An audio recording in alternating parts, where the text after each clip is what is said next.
Assalamualaikum warahmatullahi wabarakatuh. Saya Sarah Amelia dengan NIM 106230022. Saya dari kelas 3B Prodi Hukum Tata Negara. Video ini saya buat dengan tujuan untuk memenuhi tugas mata kuliah Hukum Pidana dengan dosen pengampu Bapak Muhammad Aiman SHMH. Nah, di video kali ini saya akan memaparkan mengenai materi pemidanaan. Jadi pemidanaan itu adalah proses hukum yang dilakukan oleh negara kepada para pelaku yang telah terbukti melakukan tindakan kriminal. Pemidanaan ini bukan hanya untuk menjatuhkan sanksi kepada para pelaku, akan tetapi juga merupakan langkah sistematis yang dilakukan untuk mencerminkan fungsi hukum di masyarakat. Nah, tujuan dari pemidanaan ini yang pertama adalah untuk rehabilitasi, di mana di dalam rehabilitasi itu ada berbagai macam program, yaitu ada program pendidikan, ada pelatihan keterampilan dan konseling yang dirancang khusus untuk agar para pelaku itu dapat menyadari kesalahannya serta mempersiapkan pelaku untuk kembali berbaur ke masyarakat luas setelah menjalani hukuman ini. Nah, yang kedua adalah sebagai bentuk disiplin.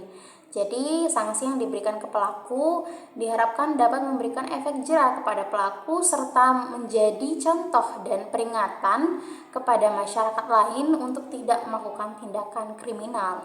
Lalu yang ketiga adalah sebagai pencegahan. Pencegahan ini terbagi menjadi dua, yaitu pencegahan umum dan pencegahan khusus.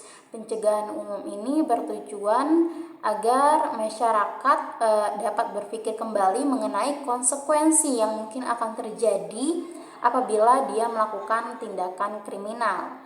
Nah, selanjutnya pencegahan khusus ini adalah pencegahan kepada para pelaku agar tidak mengulangi kesalahannya lagi setelah selesai menjalani hukuman. Lalu yang keempat adalah keadilan. Jadi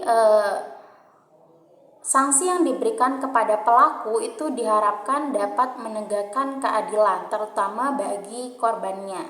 Jadi pemidanaan yang adil tentunya akan memberikan rasa puas bagi korban serta keluarga korban dan tentunya dapat membantu proses penyembuhan dari korban. Nah, selanjutnya mengenai prinsip-prinsip pemidanaan, yang pertama ada prinsip legalitas yang juga berbunyi nullum delictum nulla puna sine previa lege punali yang tercantum di dalam pasal 1 bab 1 KUHP, yang artinya adalah sesuatu tindak pidana itu tidak dapat dipidana terkecuali apabila tindakan tersebut itu telah tercantum dan diancam pidana di dalam undang-undang. Lalu yang kedua ada prinsip proporsionalitas, di mana sanksi yang diberikan itu harus setimpal dengan kejahatan yang telah dilakukan. Lalu yang ketiga yaitu ada prinsip kemanusiaan, di mana terlepas dari apapun yang telah diperbuat atau terlepas dari kejahatan yang telah dilakukan oleh pelaku ini harus tetap diperlakukan selayaknya manusia. Nah, lalu selanjutnya yaitu prinsip rehabilitasi, di mana pemidanaan itu akan berfokus pada rehabilitasi para pelaku untuk nantinya berintegrasi atau berinteraksi kembali kepada masyarakat luas setelah menjalani hukuman. Nah, selanjutnya jenis-jenis pemidanaan ada yang berdasarkan sifatnya, yaitu hukuman penjara, di mana hukuman penjara ini ditetapkan dalam jangka waktu tertentu, lalu selanjutnya setelah selesai itu akan dilepas kembali kepada masyarakat luas untuk berkehidupan normal kembali seperti sedia kala. Lalu yang kedua ada hukuman denda.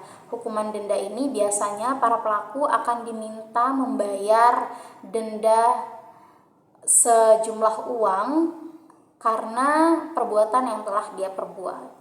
Lalu selanjutnya ada hukuman mati. Hukuman mati ini adalah hukuman paling berat di dalam pidana, di mana hukuman mati ini juga memunculkan berbagai perdebatan dari banyak kalangan, di mana dari sebagian kalangan berpendapat bahwa hukuman mati ini adalah hukuman yang memang pantas untuk diberikan kepada para pelaku tindakan kejahatan tertentu. Namun beberapa orang lainnya itu berpendapat bahwa hukuman mati ini merupakan hukuman yang kejam dan tidak melihat hak asasi pelaku yang sebagai manusia. Lalu selanjutnya hukuman pemidanaan berdasarkan durasi. Ada hukuman tetap dan hukuman seumur hidup.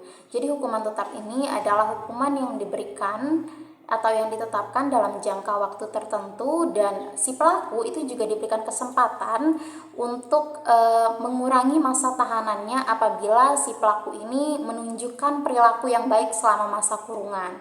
Lalu selanjutnya ada hukuman seumur hidup. Nah, dalam hukuman seumur hidup ini, pelaku itu dihukum seumur hidup dan tidak dapat pembebasan bersyarat apapun.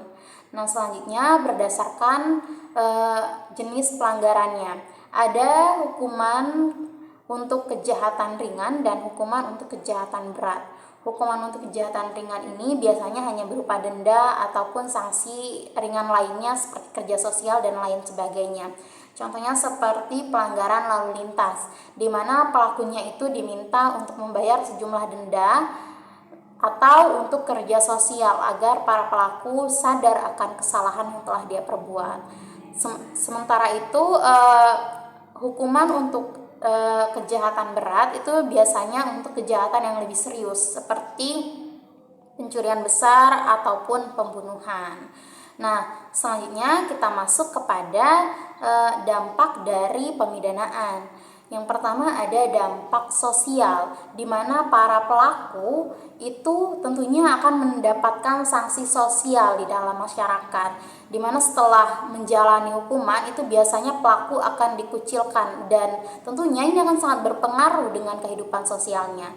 Pelaku juga akan sangat sulit untuk mendapatkan pekerjaan karena para perusahaan dan maupun pengusaha-pengusaha kecil itu enggan menerima mantan narapidana untuk dipekerjakan dalam usahanya dia.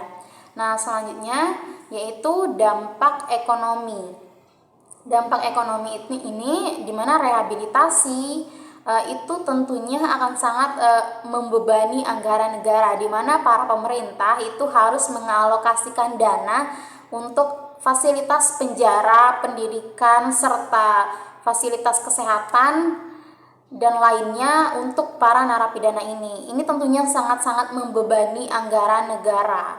Lalu selanjutnya yaitu dampak psikologis, di mana dampak psikologis ini bukan hanya dialami oleh para korban, akan tetapi juga dialami oleh pelaku setelah melalui proses pemidanaan, seperti proses persidangan. Nah, biasanya pelaku yang telah menjalani proses pemidanaan itu banyak yang dia setelah itu akan mengalami depresi ataupun gangguan mental dikarenakan proses pemidanaan tersebut.